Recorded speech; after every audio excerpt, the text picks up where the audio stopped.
I guess we'll get rolling on time, which is a first for an academic anything, probably. Welcome, everyone. We are going to be presenting to you Bridging Siloed Spaces, Building a Successful Librarian-Faculty Partnership in First-Year Research-Based Courses. Slide, please. Slide master. Oh, yep, there we go. All right. Your presenters are in order. Nora Mazel, who is our Director of Instructional and Research Services, Anna Mikuchi, our Director of First Year Rhetoric and Writing, Jennifer Eltringham, Creative Services Librarian for Pikes Peak Library District, me, Emily Katsianis, the Placement Coordinator and First Year Rhetoric and Writing Program Instructor, Delynn Martineau, a First Year Rhetoric and Writing Program Instructor, and Carlos Duarte, Outreach and Intergeneration Librarian, Instruction and Research Services. Slide, please. Thank you. So who we are, in addition to your presenters, UCCS, where all of us currently reside work-wise, and Jennifer used to before branching out to the wider community library, is the largest advanced degree granting institution in Southern Colorado. It has about 12,000 undergraduate students. There are 27 writing faculty, like me and Delynn, that deliver 60 sections of research writing courses per year. 29% of our undergraduate students are first-generation college students. About 19% have military affiliation. We have an Office of Veterans Affairs to deal with those students and help them as students. And 35% identify as an ethnic minority. I'll let my cat screaming act as the slide transition. Here's our agenda for the day. We're each going to take one of these bullets. Our first one is disciplinary frameworks and our library writing program partnership. Then Jennifer will take over and talk about our learner-centered pedagogy with library instruction. You'll hear my voice again going over the process of engaging in shared inquiry.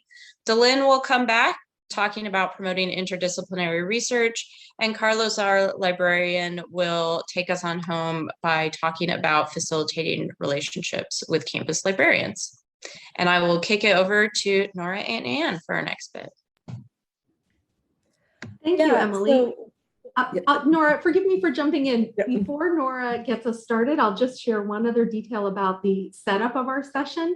We're going to be asking some reflection questions like what you see on the screen throughout our session, rather than reserving time for Q&A at the end. So we're hoping to interact with you in the chat all throughout this hour. We'll invite you to not only respond to these questions, but post any other questions or thoughts you have in the chat throughout. Thank you, Nora.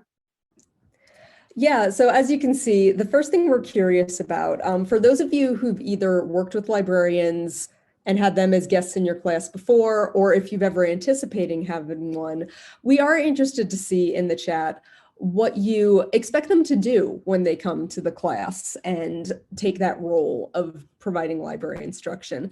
Because what I can say, the librarians are experts, subject matter experts in information literacy, which has many definitions if you look it up in different places. The main goal being it is how people interact with information, both as consumers and as creators. So when librarians prepare to teach in a classroom environment, whether it's a workshop or whether it's course integrated, what we base this on when we set objectives that are appropriate for individual courses is what the ACRL calls its Framework for Information Literacy in Higher Education, which we'll see on the next slide. And what that is was a document that was approved in 2016. Can I get my slide advanced? Sorry. Yeah, what that is a document that was produced in 2016. And it is made up of 6 frames, which are based on threshold concepts, those being concepts that change the way a learner really thinks about a topic once they really start to internalize and onboard it. What you can probably see from looking at this list of 6 is that these are not prescriptive learning outcomes. Authority is constructed and contextual. Information creation is a process. Those are not things you can sit down in one class and teach to any group of college students, because these are things that will progress as they move through their time as students. And as I can see, there's been some mentions in the chat that a lot of times they talk about finding specifically focused lessons and resources, getting those resources together. This is really reflected in number 6, this idea that searching is strategic exploration. That's a very familiar piece, I think, of library instruction. But the other pieces really encourage students to think critically about what is in those sources and their own process of getting to them.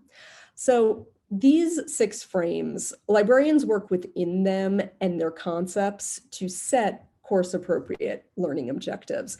As we'll see on the next slide, each frame comes with associated knowledge practices, and it comes with associated dispositions. So the knowledge practices are suggestions of things students can do to practice and grow in developing these understandings of the frame. The dispositions are the ways they view it. They are, for lack of a better term, habits of mind that a student might need to cultivate in order to fully engage here. So for example, one frame in the framework is research as inquiry. This is the idea that it's an iterative process.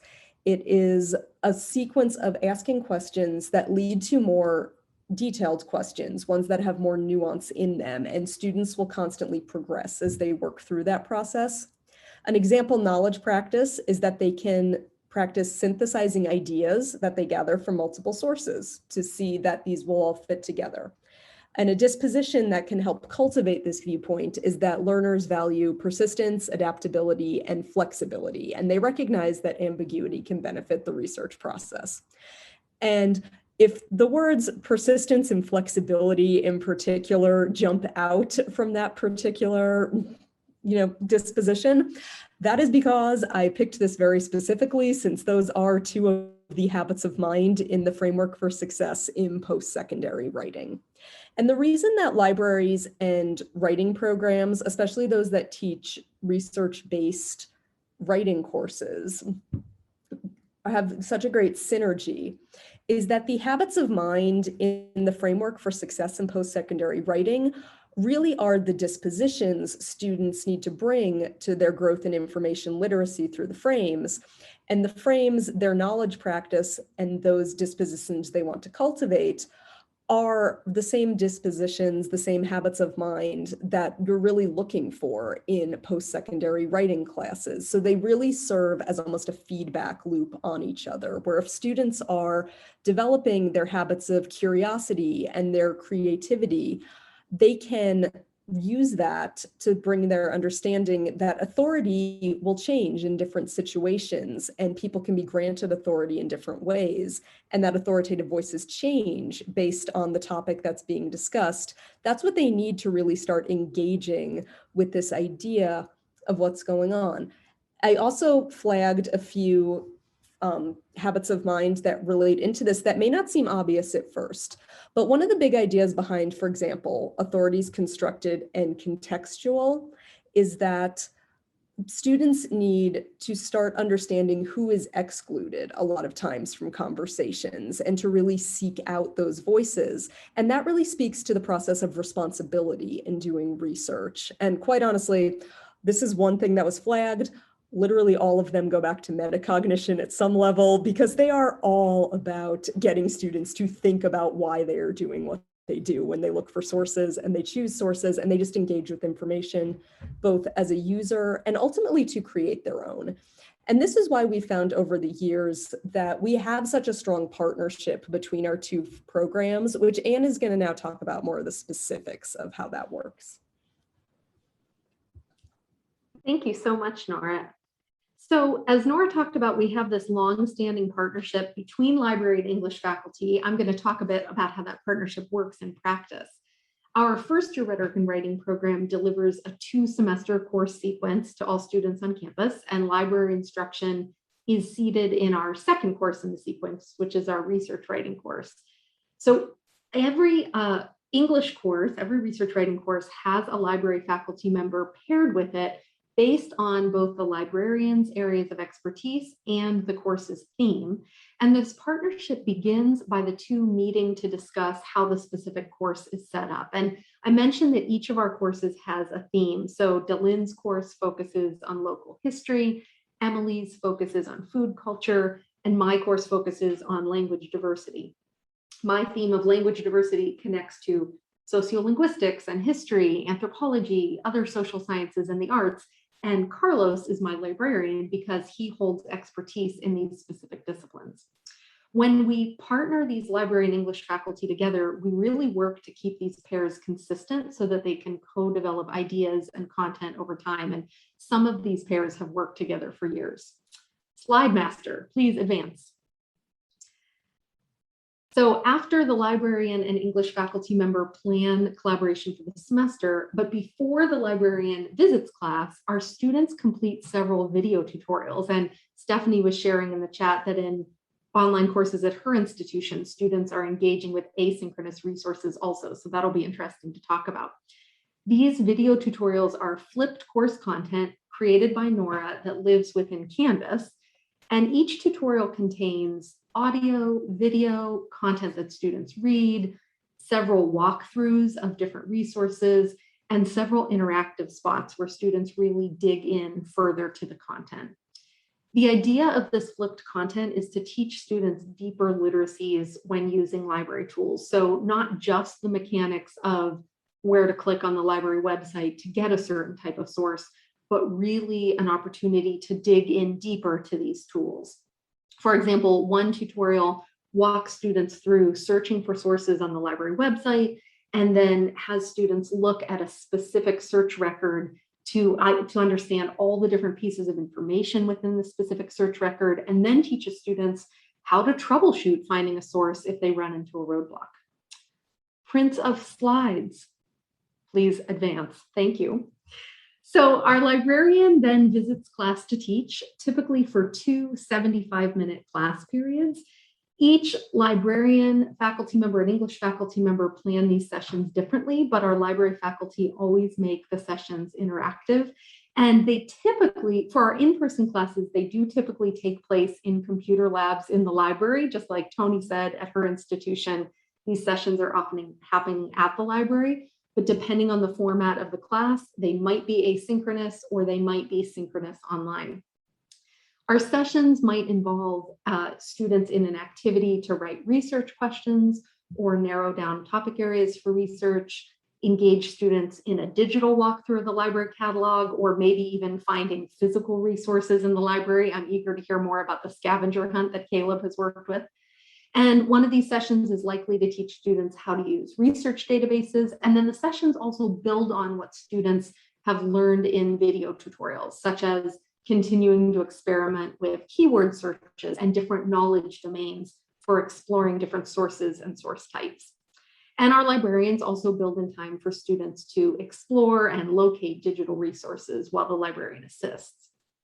Now, this partnership continues even after the library instruction sessions are complete. So I might reach out to Carlos the week after he's visited my class to talk about something my students are really confused on and brainstorm with him ideas of how I can clarify it for them. And then our library faculty provide ongoing support for students as they continue the research process. So students might meet with their class librarian one-on-one, online or in person, or they might use the research desk in the library to get help. And what you're going to hear throughout our whole session is that we're really encouraging students toward agency in the research process. The English faculty member is encouraging students to build their own relationship with the librarian so that the student starts to see the librarian and the library as their go-to place rather than relying on their English professor as an intermediary every time they have a research-related question. As you can see, this partnership is really more than just a one-shot library instruction that does happen at some institutions where Librarians are expected to provide all the information literacy instruction they can in just one class meeting or even only part of a class meeting. So I'm going to pass it to Jennifer now, who's going to talk more about the pedagogical approach to this library instruction. Yeah, thank you, Anne. So you might have noticed in our intro that I have a slightly different job title than everyone else here. I'm currently working for our local public library district, but I was at UCCS with the libraries instruction team until January. So that's why I'm still here. But it is kind of relevant information. My time at UCCS was kind of bookmarked on either end by time at the public library. And so here I've pointed out kind of the ways in which these are similar experiences working with patrons at an academic library and a public library. When you work at a public library, your job is often helping people navigate what might seem like basic technology to a lot of us, things like email, social media, online job applications, even basic things like printing. And these are actually pretty common things to see in an academic library as well. But in both cases, both users are working towards a specific goal, and they're also often navigating an unfamiliar space. The library can be intimidating for a lot of people just because it can be very quiet. We have a really big desk at our library at UCCS that can be scary to walk up to, things like that. So working with students in the academic library is really not that different than the work I have done previously and the work I'm doing now, working with public library users. And in both situations, you kind of take, thanks Carlos, sorry, you kind of have to meet people where they are with their existing knowledge and skills and kind of work with those to help with the research process, which is really relevant to what we did with the first year writing program. All right, slide now, please. So though I had this experience working with adult learners, I hadn't really had any formal instruction or training in teaching or curriculum development. So when I came on board at UCCS, the department and my colleagues, as they were training me up, they helped me kind of read through some different things. And one of the pedagogical approaches we really landed on was this idea of learner-centered pedagogy. And the central idea of this is just that who students are as people matters, excuse me. So we'll ask ourselves, like, what are our students' interests and how can we help them connect those to the goals of a specific course? And how can this kind of like power and energize research? We'll work with the existing knowledge that they have. Ideas like, where would you normally go for information if there was something that you wanted to know kind of out in the world, and how can we build on these habits and processes as part of the research process? And then basically just like, what is it like to be a person learning something? How do we retain what we learn? How do we apply it to different contexts? Slide, please. So I have a couple examples here of sort of materials that we adapted from a book that's cited in the resources titled Learner-Centered Pedagogy. So it's really easy to find. To help students kind of, this is for choosing a topic. So before students get started, we kind of ask them to fill out this flow chart. On the left, you'll see that it asks like, what are the requirements of the assignment, considering the topic of the course, and things like that. And if students already have an idea for their project, we encourage them to take the lower fork of the flow chart. So they'll identify what their potential topic is, and then we make sure to have them identify why it's interesting or important to them. And if the students can't really do this, we kind of challenge them to kind of land on something else, because often if they have an idea of what to do, but they can't tell you why they care about it, they're doing either what they think their professor wants them to do, which is often not the case, or what they think sounds like the most academic and acceptable. So that's a really important part of this worksheet. And if the students really have no idea, we'll walk them through the top of the flow chart. And for example, I work with Dylan's local history class, or I used to work with Dylan's local history class. And I would go through this chart on the board with them, going through my own examples. So the first question is, what are 3 things on your mind right now? And I would make a point of choosing something a little silly. Like I would say, Ariana Grande, possums, and like the ever-present notion of death or something like that, just, you know, to get the students laughing, and just to show that you can connect almost anything as a research topic. And in local history, the death one is really easy to do because local history is all about dead people. So I would connect that to a local history story about a woman who was buried on top of a mountain and her coffin came loose during a rainstorm and like slid down into Manitou Springs, which is nearby. So connect, like having this idea that you can connect almost anything to a course topic is really helpful for students. And we have one more example of a worksheet that we use with our students. And so this is for brainstorming keywords and synonyms. So once they have an idea of a topic, we would send them through this worksheet that kind of asks them to identify the main ideas in their research and kind of figure out what they need to know, what questions they have about their topic. And so working through this worksheet helps students realize that you can't just put in one search term and get all of the sources that you're going to have for your research. As Nora was saying, research is iterative. You're trying things, making mistakes, finding other keywords as you do your research, and working with this to move forward. Slide, please. So one question that we have for the chat for reflection and thoughts is, what is one way you could make your pedagogy more learner-centered? So if you'd like to share your ideas in the chat, that would be great. And I have a little wrap-up slide hanging on the end here. So basically the reason that that I really found this framework useful for putting together my instruction was that students are more invested in their learning when they're interested in the topics that they're researching, and they also write less boring papers when they're excited about things.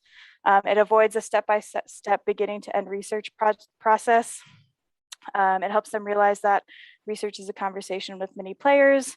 They're involved, the librarians are involved, their instructors are there, they can talk to other people, and the students ultimately have agency over their research and what they're writing. And with that, I'll pass it on to Emily to talk about shared inquiry. Hi. So I've put all my things up there without animation, so you'll have to pretend. So I want to start off by going back to 1994, when scholar Patricia Bizzell wrote her piece in which she takes up Mary Louise Pratt's ideas of contact zones as a way to make sense of the increasing fractal nature of writing and literature studies. So Pratt and Bizzell's ideas of contact zones is, quote, a place circumcised in time and space, but with elastic boundaries. It's a way of studying something by studying the contradictions and conflicts within it. In Mary Louise Pratt's words, which is cited in Bizzell's piece in our works cited, she said, "I use this term to refer to social spaces where cultures meet, clash, and grapple with each other, often in contexts of highly asymmetrical relations of power, such as colonialism, slavery, or their aftermaths as they are lived out in many parts of the world today." And so I'm using this as a starting point for conceiving of a classroom as a type of contact zone. It's allowing a space for learning to be parataxical, or that is to say, non-hierarchical, or at least not necessarily hierarchical, and a multivocal experience. And while Pratt and Bizzell are speaking of specific and particular concepts, Bizzell is thinking about how we can characterize literary studies writ large. We can see how these ideas of spaces for exploring dissonance can resonate in our classrooms and in our practices as teachers of writing, research, and critical reading. We are, after all, living in a world where language carries multiple meanings in multiple contexts simultaneously.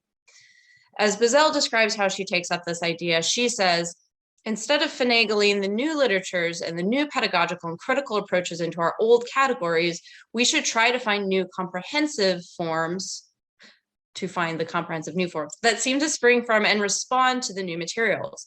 Instead of asking ourselves, for example, how can I fit Frederick Douglass into my American Renaissance course, we need to ask, how should I reconceive my study of literature and composition now that I regard Douglass as an important writer? If there are any people in here who do technology work, this might sound really familiar. Many scholars, and I've got a list there in that last bullet. Look at how technology is enhancing this idea of literacies, plural. So it's not just reading and writing as literacy, but it's the way that design or internet or research is also its own kind of literacy. And this shares theoretical grounding with multiculturalism, cultural studies, and other similar scholarly traditions. So this is sort of a theoretical starting point for our library instructor facilitation. And we're going to return to this idea of technology and COVID as I wrap up my portion. Slide, please. So I'm taking this framework and considering a particular classroom as a space for productive dissonance and mapping it onto the process of working with a librarian as a co-teacher. I think this is an important theoretical undergrounding for this partnership because one of the things that it does is encourage me, the teacher, or any teacher, and Carlos, my librarian, or any librarian, to develop a partnership of co-inquiry rather than thinking of it as the librarian is being a guest in my classroom today, or we're going to be a guest at the library. So instead, co-inquiry means that the tension of two or more people working together is a productive tension. Difference in backgrounds, in scholarly emphasis, just in the fact that we are, in fact, two different bodies, becomes a key part of the actual learning process. So this is not just a lesson in terms of writing or critically reading, or even like the mechanics of using the library, all of which we do talk about, and that's important. But in terms of scholarly engagement and modeling academic conversation, we're going to actually have an academic conversation in real time. So great. We're all on board with this, like really out there theoretical abstract notions. What does that actually mean? So I've outlined the way to kind of put this theory into action in two stages, which is the pre-planning and the day of the visit. Slide, please. So during pre-planning, conversations center just not on class lessons and management, but also on discovering shared and divergent experiences and scholarly traditions. And that "and" is really emphasized there, right? There are areas of expertise that touch, and there are areas of expertise that don't touch. And that's okay. That's actually good to build into the lesson. As we've mentioned several times, our 1410s are themed, and mine is food, but I also bring in discussions of race, class, and gender. And Carlos has an interest in food, but he comes with a deep investment in centering Indigenous and decolonial histories, which I'm interested in, but I'm not an expert in. So these differences of looking at a subject are a good way of modeling how to approach a research project for a student. It's also important in this part to honor the labor of both parties.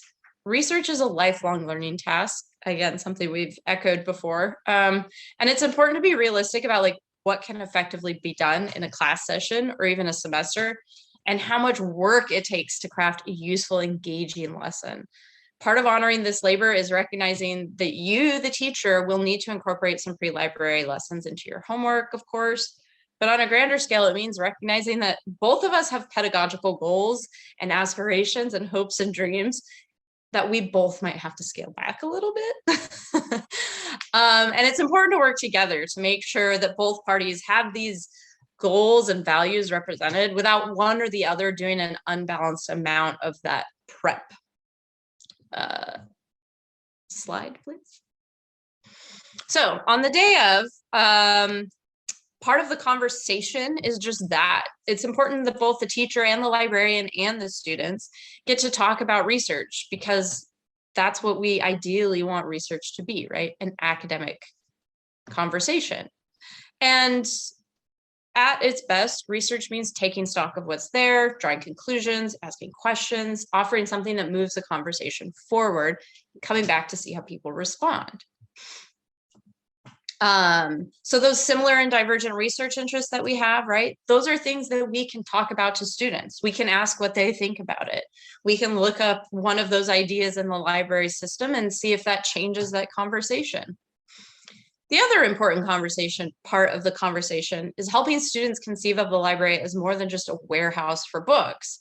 We talk about librarians as scholars and professionals with specialized knowledge, and libraries as a site where knowledge gets discussed, disseminated, and added to for the community. And libraries are a place where community members can feel safe. That element of community is important. Public libraries especially allow you to just sit and exist without the expectation of signing up or paying for anything, which is kind of rare. So, as you might or might not expect, these guiding principles became particularly important when we switched to completely online distance education during COVID. We were no longer going anywhere. We weren't going into a library. Having a discussion became quite a bit more difficult. But the framing of this discussions was intact, and these shared values of intersecting research interests, valuing labor, modeling academic inquiry, and recognizing the library as a site of knowledge, production, and dissemination helped us exponentially as we transferred during COVID onto online places. So because we had these frameworks in place, we were able to focus our energy on crafting interactive, asynchronous, in my case, because I taught asynchronous, but some people did teach synchronous, activities that modeled multivocal academic conversations and reflected the multifaceted nature of both research and the library itself, even when we were physically prevented from going there. And this is where, once again, I'm going to circle back to technology, because even though it sounds like we didn't use a lot of technology, that actually reflects a lot of best practices in how you should integrate technology, whether that's a librarian and a library and a database, or, you know, whatever social media platform kids love. But the best practices often suggest that what teachers should do is make the pedagogical goals the primary focus of the lesson and not technology integration just for the sake of technology integration. So in other words, while we did have to use technology because of circumstances, we had our underpinning theoretical values to help shape our lessons, and then technology helped us facilitate that, rather than the other way around of technology sort of writing what we were doing. And I've got a list of sources there that are also in the works cited if anyone's like super pumped by this idea of technology best practices. And then if you'll hit the slide, please, we have some reflection questions for you. What pedagogical values underpin your work as a teacher?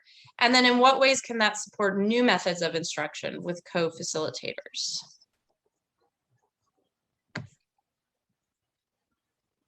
And I think that's me next, right? Yep, it is. Okay, I've kind of been taking notes because when we rehearsed, some of these points came out and my script gets a little added notes because I picked up on something everybody said, and I'm watching the chat too. So what I would like to do is give you an idea of what it looks like in sort of practical application. So as Anne mentioned earlier, everybody in our program who teaches a research course teaches a different theme, and then students can choose. The philosophy is that they'll learn better when they can make a personal connection to their subject matter. We've talked about that before too. My theme, as was mentioned before, is local history, and I encourage students to research topics within regional history that they find interesting. My method, because of this, is a little bit different than others in our program because I integrate both UCCS librarians and public librarians, which it goes to broaden our community and gets our students used to looking at libraries and librarians outside of the scope of our university. But we try to coordinate our topic with the librarian's area of expertise or interest. They're, as Anne said, integrated into our learning management system. We use Canvas. You might use Desire to Learn or Blackboard. And Nora created the whole kind of a curriculum for them to access and complete before the librarians meet with them. But then the librarians appear in Canvas as co-instructors, and they're available the entire semester to interact through discussion boards, other lessons. They can interact in the chat and email. And so students can access them directly through the LMS if they need to. We usually meet with the librarian at least once in person to discuss how the online content that's created and deployed to students leads to classroom lessons that they plan to teach. And then that way we can tailor our lessons to that visit and get really specific about that. So not only do I host a librarian from our university library, like Nora and Jennifer, who've both been librarians in my classes, but I also invite librarians from the Special Collections Archive at our local public library to teach a lesson too. And we all collaborate, so everybody's lessons scaffold off of one another. We find that multiple engagements with our librarians help to make our students comfortable when asking for help with their research when they need it, not only at our university, but hopefully at the public library as well. Slide, please. So Emily was talking about day of, and Anne's talked about day 1 and day 2. Day 1, we actually go to the library, which we couldn't do during COVID, but there's a lab that is in the library that has computers in it, and we can go in and actually have our class in the library. So for example, Jennifer showed you on some of the slides that she used, some of the activities that she does with students, and she mentioned how to help them brainstorm topics. And what she did was project it on the whiteboard and then fill it in herself with some of the things that she came up with, Ariana Grande and possums and death. And I have an example to show you on the next slide, not yet, but anyway, of how that kind of comes full circle. But she spends some time with each student. She connects to each student and has them kind of flesh out their own ideas and guides them that way. And that way she can make that personal connection with each person so that she doesn't seem like this scary person who stands in the front of the room that they only see once. Another example you can see in this picture on the slide there is when Nora visited us this spring during the second go round. So the first time we go to the library, the second time the librarian comes to us.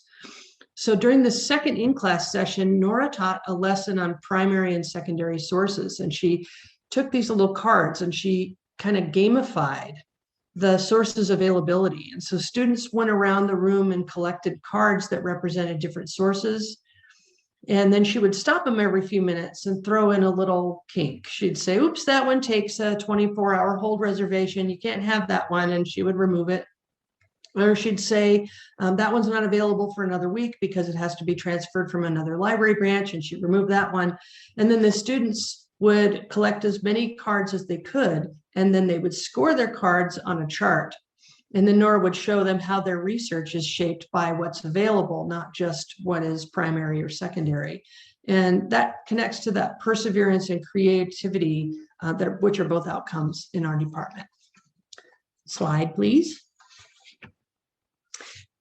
And now you can see Jennifer's example there. We were talking about coffin races. Emma Crawford is the woman she was talking about.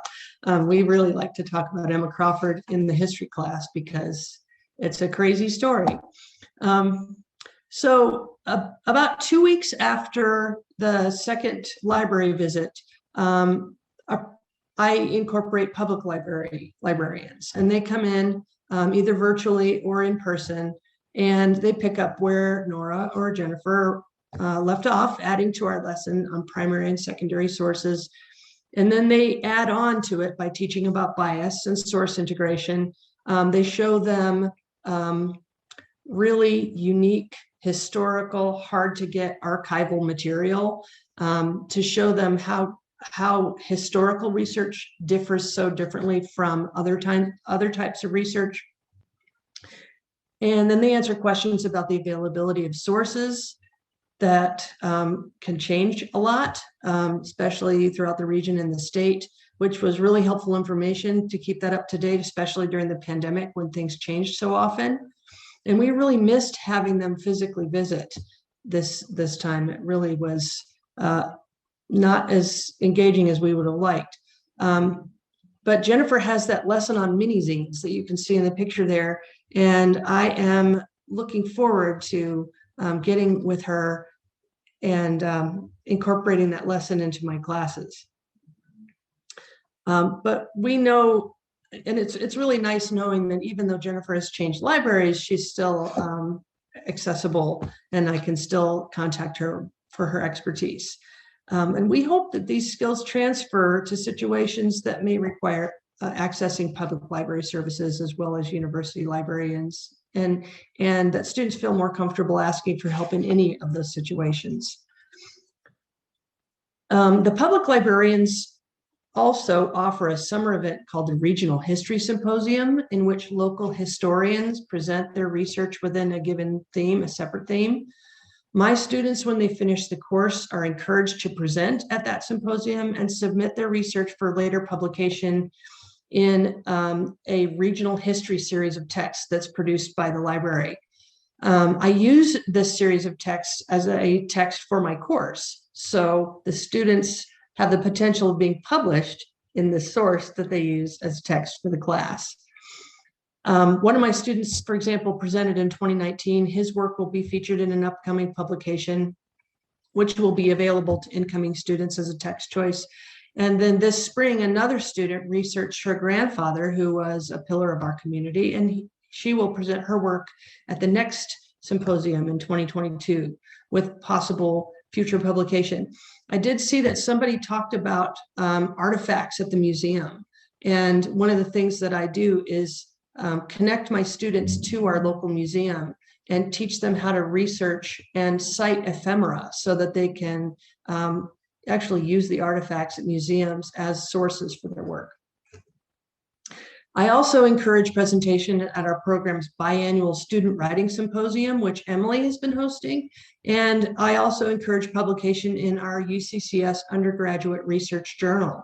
So yet another librarian who's in charge of the journal visits my class near the end of the semester to discuss what that looks like and how to publish in the URJ. And she shows them how a simple Google search can turn up keywords in the student work that's published there.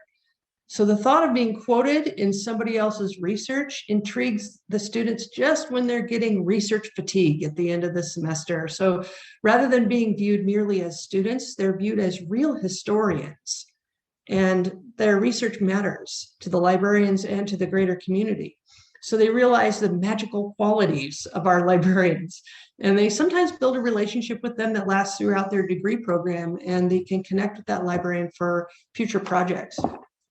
So because our librarians worked so hard to help students understand that their research has value, our students view our librarians as co-instructors and not just as these siloed people who sit patiently in their offices waiting for someone to come in and ask them a question. Each of our librarians has qualities and experience that benefit our classes, and we relish the opportunity to involve them in planning, teaching, and evaluation of our course content. Plus, they think teaching is fun, and they enjoy interacting with our students this way. So we have one more question for you on the next slide. Can you think of a lesson you teach that could benefit from a librarian's involvement?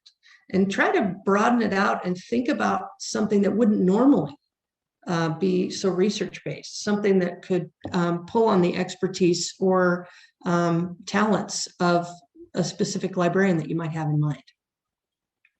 And with that, I'm going to hand it over to a specific and talented librarian, Carlos. Hi, how are you all doing? My name is Carlos Duarte, and I kind of want to talk about facilitating this relationship that we've been talking about. Like, how can you connect more closely or in more interesting ways with the campus librarians or public librarians in your community?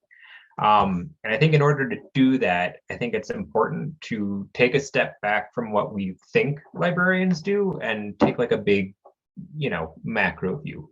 So really broadly speaking, academic librarians and public librarians also, like, we work with information in the service of knowledge creation. So we're not so much concerned with the shelving of the materials, but thinking about putting them on the shelf in a way that a user will find them and be able to create something new out of that, right? Like we're interested in the synthesis, creating new information. And this is important because like that information that we collect and put on shelves, like without context, it's inert. Like it doesn't do anything. Like if you don't look at a map, you can't read it. Like you can't really understand a poem you haven't read. And I think most of us have this experience where like you can get a recipe, but until you've cooked with it and done it, like it may or may not be successful. Like you're going to add your own experiential knowledge to that information and do something new with it. So that context is really important. I also think it's important to remember that like we're educators, maybe not exactly the same way that you all are, but that we're together, we're educators, and what we do with that information like sets a contextual stage for knowledge creation. Like, and that's really important. Like we don't always do that final step, but we're definitely getting people ready for that. So what do I mean by this? Like together, we're going to set this contextual stage for knowledge creation. We're going to do it with the library. So I think we have to take a step back, and you all are going to take a step back and ask what you're bringing to your learning spaces. Like, what does your classroom look like? What does it feel like? Are you opening the door for students to share bits about their personal life? Are you sharing a little bit about how you learn or what informs the way you teach? Because you all shared a bunch today. Like we heard from these other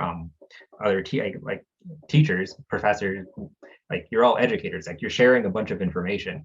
How do you share that with your students? And also like, what are your students bringing to that space? Are you providing like an environment where they feel good about telling you who they are and expressing their interest and their curiosity? Because once you start doing that and really take a close look at how you're doing it, you can start thinking about different opportunities that you can bring to us as librarians. So if you come to me and say like, I just want you to do, like databases are important. Let's talk about databases. Can you show me how to do Boolean searches about this specific topic because I want it to go right and I want the students to see how it looks when it goes right. Like I can do that. But what if it goes wrong? And what if we do it and it gets messy? Like that might be an opportunity for me to step in and show some more information about how I recover from that or how that actually might spark curiosity. Maybe I'll find information sources that are more interesting than what I was actually looking for. Maybe that will show me that I have to go back and rethink my topic because maybe research is a recursive process. And the thing that I told you as an instructor that I was going to write about, I now no longer want to write about. And that's a good thing. Like those are opportunities that you can bring us. Like if you bring to us as librarians, like if you just talk to us and say like what you're trying to do, what your big end goal is, or how you want your students to feel, we can help facilitate interactions to make that happen. If we know what story you're trying to tell and we can match that with a story that we're going to tell in front of your students, like we can start to create something special for them. Like if we can decide on a shared pedagogical goal or set of practices, we can kind of start building this like contextual stage, right? Like we can start thinking about knowledge creation for them. Like we can stop thinking about the books we've assigned, the books that we would recommend, or Boolean searches, or library hours, and the various forms, like the various ways you can get a hold of somebody. So this is all important to me individually because like we want to tie all these different threads that we've been talking about together, right? So I was just talking about setting the stage and context and how information matters and all these things connect. And Emily said this really, really well. Like libraries are sites of knowledge creation, right? Like you're teachers and professors and faculty and you help guide students there. We're librarians, like we supervise information, we teach people about information, we think about information organization schema. Like we can help prep and guide your students through that process, but ultimately in the end, like those students are the agents of knowledge creation. Like we're trying to empower them. So this conversation that we're starting today between you and us and you is about getting ready to do this for them, which means like there's got to be a lot of creativity and flexibility in how we approach that and what we view as valid. So what is the history of spaghetti carbonara? It was in about 2014, I was working at a research assistance desk or reference desk, an undisclosed location to protect the privacy of a patron. And this kid walked up and he had a bunch of questions about how to do research, and they were really by the book. Like, he knew what he was doing. He knew what his instructor had told him to do. I need to find 6 scholarly sources and 2 popular sources about something to do with history and maybe food. The theme is food. And he wasn't super interested. So I kept asking him, like, well, what do you care about? What do you want to write about? I was like, I need 6 scholarly sources. And in librarian speak, this is what we refer to as the prescribed inquiry. Like, the student wants something, but they've been told what they want. So I guided him through this process. We came up with a topic that would look good. He could write a paper and it would be fine. And I just remember it was the middle of winter and like getting close to finals. And he was satisfied enough, I guess, and started walking away. And then he just like looked over his shoulder at me and like really cool. He was like, hey, what's the history of spaghetti carbonara? And I was like, what? And he's like, my teacher said it might be cool. I don't know. I like spaghetti. And then he just walked off. And then I thought about it and I tried finding it. And in 2014, there was not a whole lot of writing on the open web about the history of spaghetti carbonara. If you look now, there's a Wikipedia page dedicated to the history of spaghetti carbonara. But at the time, there wasn't. And this is interesting because this student with their offhanded question actually was like touching on something like much deeper than he had with the prescribed inquiry. So based on my work with the instructors who've been speaking today, this question could mean lots of different things. So if we were to think about Anne Amakuchi's class and thinking about language and diversity and social justice, like, what does that mean? Like, where does spaghetti carbonara come from? What cuisine is that? Does that relate to anything important to do with social justice movements in the United States or abroad? Like, is there a specific history that would honor this? And also, whose history is real? Like, which history counts as the real one in popular culture or dominant culture in the United States? And what specifically does it mean to be an Italian American? Like, using these tools that Jennifer talked about, I now have more interesting questions that I can interact with that student about. So when they came to me saying I need 6 scholarly sources, 2 of those might be about history and what counts. How do we decide what is authority, which relates back to Nora's slide earlier, thinking about what authority is, like, authority is created in contextual. Like, this all starts to come alive. And like, this question is like really magical. And I thought about it on that entire bus ride home, which is a 90-minute ride in the middle of the winter. I've been thinking about it every semester since. Especially working with all these faculty. If I was in Emily Katsianis's class, I might take a different step and ask different questions if I was going to write this paper. Like, what specifically is pasta? Where does it come from? Is pasta a noodle? Does that matter? Is spaghetti actually Chinese food? And if that's the case, how do we define what is authentic in food? Who gets to do that? Who are the arbiters of these decisions? What labor was required to introduce the noodle or pasta to the Italians? How long has China been trading with Western Europe? These are all interesting questions that we could probably find answers to in libraries. And if I was in Dylan's class, we might want to ask about when Italy became a nation and what forces shape Italian identity and culture. We might want to think about what are intentional cultural exports that are used to tell a story about who is Italy now and who is Italian American in Colorado Springs. So this is a really broad example of me getting really excited about something that a kid just asked me one day.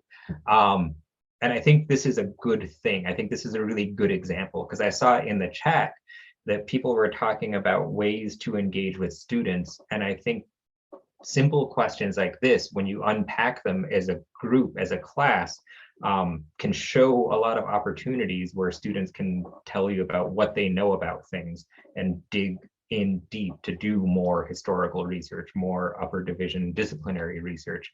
And yeah, that's something I'm really excited about. These are our resources. You should all look at them and share them and talk about them. But I wanted to thank my co-presenters because they're not just my co-presenters, they're my colleagues, and they help me get excited about stuff like spaghetti carbonara and how it can impact people. So thank you. Thank you so much, Carlos, for making us both curious and hungry. So as Carlos said, we've got a list of resources here. Our slides are uploaded in the Whova platform. And we just want to thank you all for joining us and thinking about what a successful partnership looks like with Library-Faculty. We have just a few minutes left. We're so grateful for everyone's interaction in the chat. And maybe with this last 5 minutes, I'll invite if anyone would like to unmute and make a comment or ask a question, please do.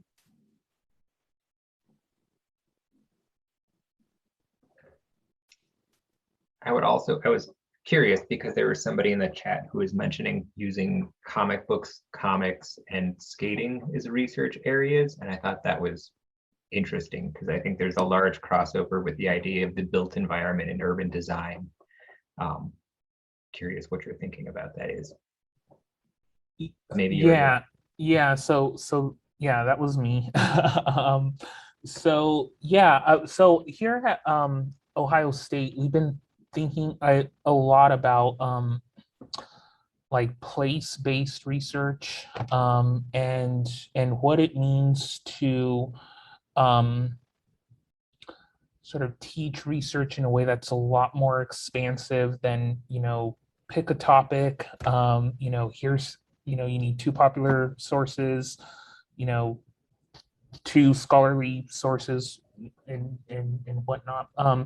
And so I've been thinking a lot about just even the place of the university. And so at Ohio State, we're lucky to have not only the library, but we're lucky to have a comics library, in cartoons and comics have been just such a big part of the history here. And so I was just thinking a lot about just in engaging with visuals and connecting students with the history that is